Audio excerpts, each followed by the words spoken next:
of Ukraine's infrastructure. It is a terrible war, so I'm really excited. And let's make the best out of today and make sure that from today onwards we get this thing to an end as soon as possible. I really want to thank you for your leadership, what you are doing for Volodymyr, but of course also all the European colleagues. It is really crucial. And the fact that you have said I'm willing to participate in the security guarantees is a big step. It's really a breakthrough, and it makes all the difference. So also thank you for that. Well, NATO also has agreed from 2% to 5%, which is something that is a massive amount of money. And it's 2% that wasn't always paid to 5% that is paid.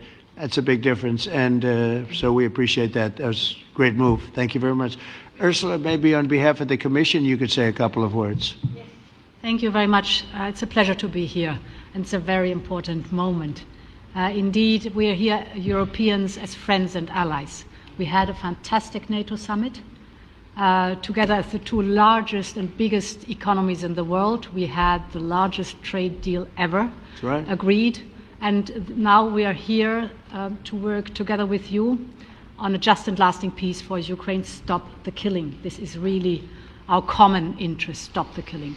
And indeed, it's very good to hear that we're working on the security guarantees, Article 5 lies security guarantees, so important. But I want to thank you also that you mentioned the thousands of Ukrainian children that have been abducted. And as a mother and grandmother, every single child has to go back to its family. This should be one of our main priorities also in these negotiations, to make sure that the children come back to Ukraine, to their families. Thank you. And we did. I was just thinking we're here for a different reason, but we just a couple of weeks ago made the largest trade deal in history. So that's a big thing, and congratulations. That's great. Thank you very much, Ursula. Mr. Chancellor from Germany, a very great leader. Mr. President, dear Donald, many thanks for having us today. I think this is extremely helpful that we are meeting and hearing that the two of you are having such a good meeting today here in Washington. The next steps ahead are the more complicated ones now. The path is open. You opened it last Friday. But now the way is open for complicated negotiations. And to be honest, we all would like to see a ceasefire, the latest from the next meeting on. I can't imagine that the next meeting would take place without a ceasefire. So let's work on that, and let's try to put pressure on Russia, because the credibility of these efforts we are undertaking today are depending on at least a ceasefire from the beginning of the serious negotiations from next step on. So I would like to emphasize this aspect and would like to see a ceasefire from the next meeting, which should be a trilateral meeting wherever it takes place. Well, we're going to let the president go over and talk to the president, and we'll see how that works out. And if we can do that, I will say, and again I say it, in the 6 wars that I've settled, I haven't had a ceasefire. We just got into negotiations, and one of the wars was, as you know, in the Congo was 31 years long. Another one that we settled last week with 2 great countries was 35 years going on, and we had no ceasefire. So if we can do the ceasefire, great. And if we don't do a ceasefire, because many other points were given to us, many points were given to us, great points. Please, Georgia, go ahead. Well, thank you very much, Donald, Mr. President, for hosting us today in this important meeting. And I think it is an important day, a new phase, after 3 years and a half that we didn't see any kind of sign from the Russian side that there was a willing for dialogue. So something is changing, something has changed, thanks to you.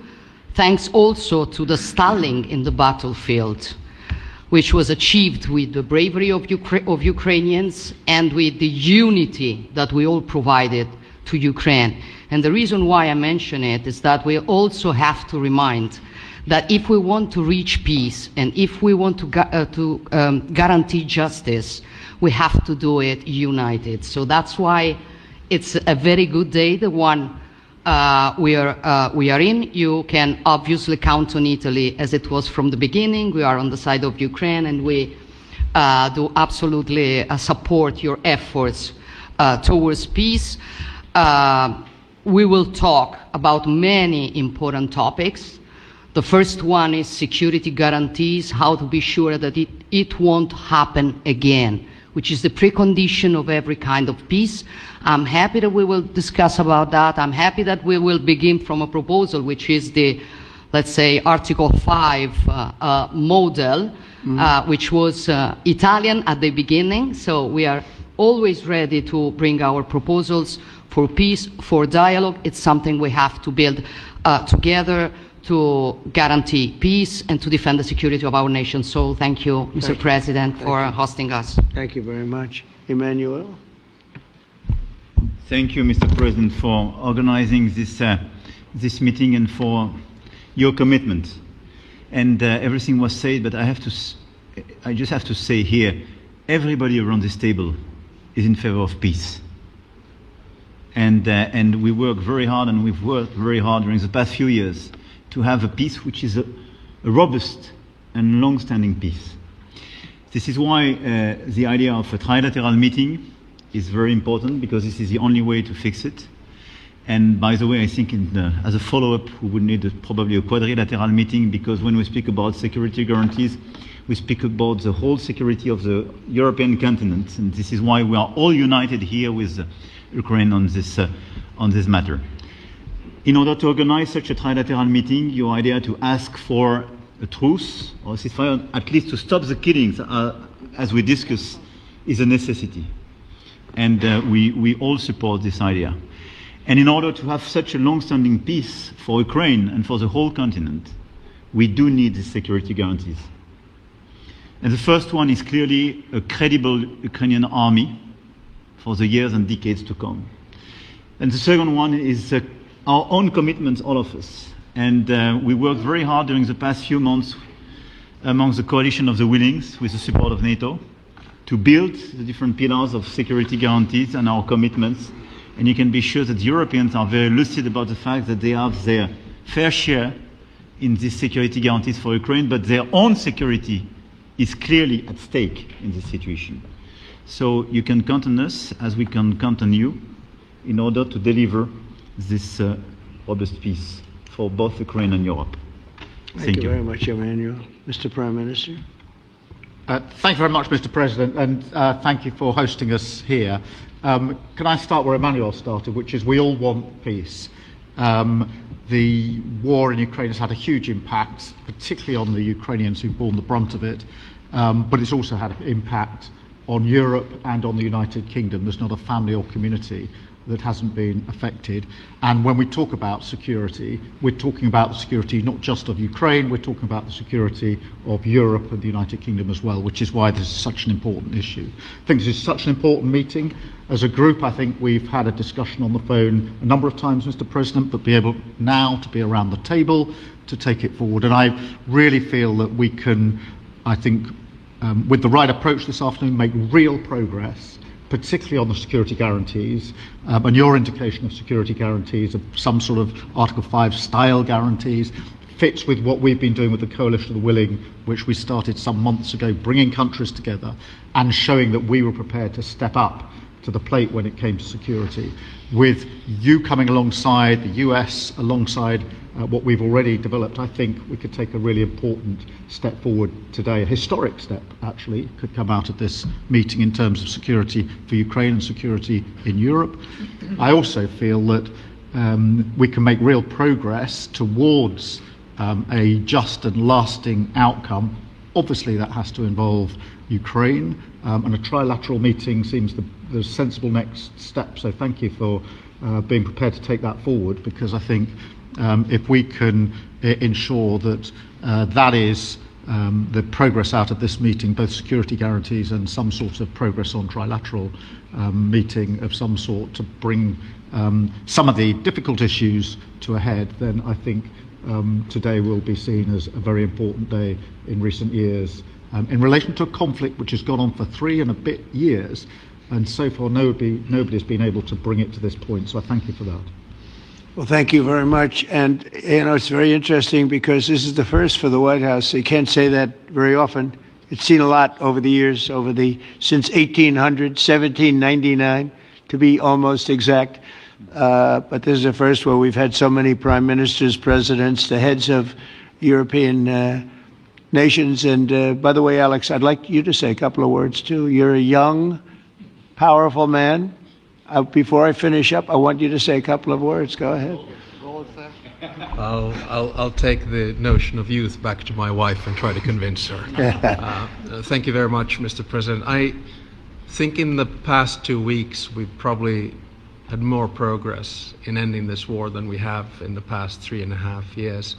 And I think the fact that we're around this table today is very much symbolic in the sense that it's Team Europe and Team United States helping Ukraine. And the progress that we're looking out of this meeting is about the security guarantees, which are a big part of this. And then, of course, moving towards a process with a trilateral meeting with you and President Putin and President Zelensky. Some of the international media might wonder, why is the President of Finland here? I think the reason is probably that we might come from a small country, but we have a long border with Russia, over 800 miles. And we, of course, have our own historical experience with Russia from World War II, the Winter War and the War of Continuation. And if I look at the silver lining of where we stand right now, we found a solution in 1944, and I'm sure that we'll be able to find a solution in 2025 to end Russia's war of aggression and find and get a lasting and just peace. The situation is very difficult, but that's why we're here. Thank you, Alex, very much. Good job. So we're going to be meeting for a while, and we're going to discuss some of the issues. And I don't think there's any issue that's overly complex. It's at a point now where people want to do things. I really do believe. I've known him for a long time. I've always had a great relationship with him. I think that President Putin wants to find an answer too. And we'll see. And in a certain period of time, not very far from now, a week or 2 weeks, we're going to know whether or not we're going to solve this, or is this horrible fighting going to continue. We'll do our best to get it ended. And I believe you have two willing parties, and usually that's good news, but two willing parties that want to make a deal. And we'll journey together, and we'll go over, and we'll see if it can be done. And it's possible it might not be able to be done. On the other hand, it's possible it will, and we're going to save thousands and thousands of lives a week. And so it's something we really have to do. And or at least we have to give it our best. It's all you can do. You can give it your best, but I think we may have a very good outcome.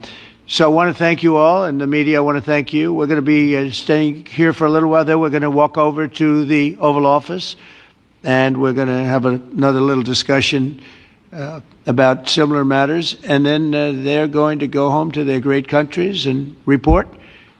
And I'm going to remain here and work, and you're going to go and work. We're all going to be working. We may be in a different location, but that's what we know how to do, is work. But I want to thank the media. Has been actually very fair, generally speaking, very fair. I think it's important that they're fair, because this is a very important subject. We have to get it ended, and so that's all we ask for, is fairness with the media. Thank you all very much. Appreciate it. Thank you very much.